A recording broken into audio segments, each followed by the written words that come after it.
Um bom contador de histórias sabe muito bem como cativar os seus ouvintes, ligando a sua própria vida com a vida daqueles que ele está querendo alcançar. De alguma forma, ele usa do cotidiano, das coisas à sua volta, das coisas práticas do dia a dia, para captar, para prender a atenção das pessoas. E Jesus, ele era um mestre na pedagogia, ele sabia muito bem como ensinar. E quando ele conta suas histórias, ele vai usar desses elementos do dia a dia dos judeus daquela época de uma forma muito rica. Agora, é interessante que tem algumas vezes que ele não vai só contar a história, ele vai encenar essa história. Ele vai pegar as coisas físicas e mostrar e ensinar através disso. Nós vemos um relato muito claro disso quando ele amaldiçoa uma figueira. Isso mesmo, coisa muito estranha para nós hoje.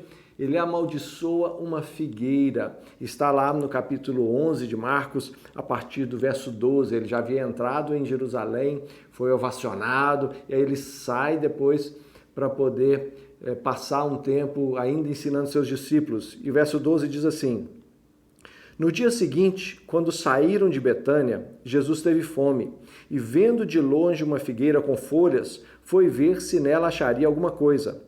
Aproximando-se dela, nada achou, a não ser folhas, porque não era tempo de figos.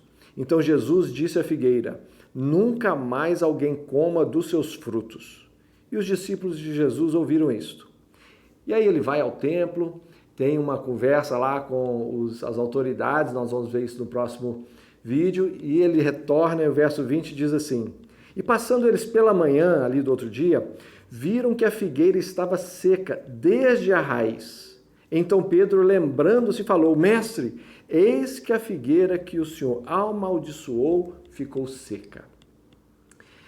Olha, pode parecer só assim, uma birra de Jesus. Jesus, eu estou com raiva aqui porque eu não estou achando figo e agora eu vou amaldiçoar essa figueira e ela ficar seca. Jesus não perdia tempo com isso. Jesus não perdia tempo com nada. E aqui o que a gente tem é uma relação muito estreita do ensino de Jesus com o Antigo Testamento. Vários textos do Antigo Testamento pintavam a figura da figueira como sendo a figura para Israel. A nação de Israel era ilustrada em textos bíblicos do Antigo Testamento como sendo essa figueira que Deus plantou, a figueira de Deus. E quando Jesus ali, já na reta final do seu ministério, ele já está caminhando ali para os últimos momentos antes dele ser crucificado, e ele está num embate cada vez maior com as autoridades religiosas, ele vai também trabalhar essa ideia. E ele chega para a figueira, não acha fruto, ele fala assim: pronto, também você não vai dar mais fruto para nada. E depois a gente vai perceber, e os discípulos vão perceber isso de uma forma mais especial. A gente vai ver que Jesus estava dizendo exatamente o que ia acontecer com Israel. Israel foi cuidada por Deus, Israel foi guardada por Deus, Israel foi conduzida por Deus até que o Messias nasceu das pessoas que estavam ali. Do próprio Israel veio o Messias. Só que Israel não quis dar frutos. Todos os frutos dessas bênçãos que Deus deu a Israel não apareceram. E Jesus, como que dizendo para Israel: olha, você não frutificou como deveria, vocês vão ficar sem o reino. Ele faz isso amaldiçoando essa figueira, mostrando que agora essa figueira seca, agora sim ela não daria mais frutos. Jesus em outro momento vai dizer aos próprios fariseus: olha, eu estou tomando o reino das mãos de vocês e entregando para outras nações, para que essas nações frutifiquem o reino de Deus. E o que me deixa assim temeroso e impressionado com essa atitude de Jesus é que sim, ele tem expectativa que nós demos frutos. Israel podia achar que dava frutos sim, afinal de contas tinha guardado os oráculos de Deus, a palavra de Deus, fazia as regrinhas todas bonitinhas, vivia uma vida religiosa, mas não era esse tipo de fruto que Jesus esperava que Israel desse. Israel, no Antigo Testamento, é chamado para anunciar o amor de Deus, a paz de Deus, a vida com Deus para as nações, mas ela faz o contrário.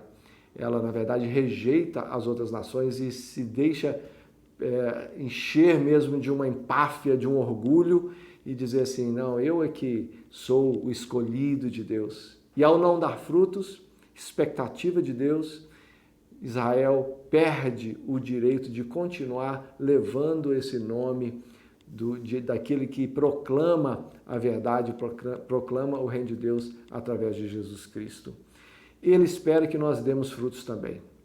Ele não espera de nós uma vida religiosa simplesmente. Não que a religião em si seja ruim. A boa religião é excelente. A má religião, ela só nos afasta de Deus. Mas ele espera de nós que nós demos fruto. Ele chega para nós, como chegou para Israel naquele momento, ele chega para nós olhando entre as folhagens. Ele não quer saber se a gente está bonitinho, se a árvore está frondosa. Ele quer saber de frutos. Sabe por quê?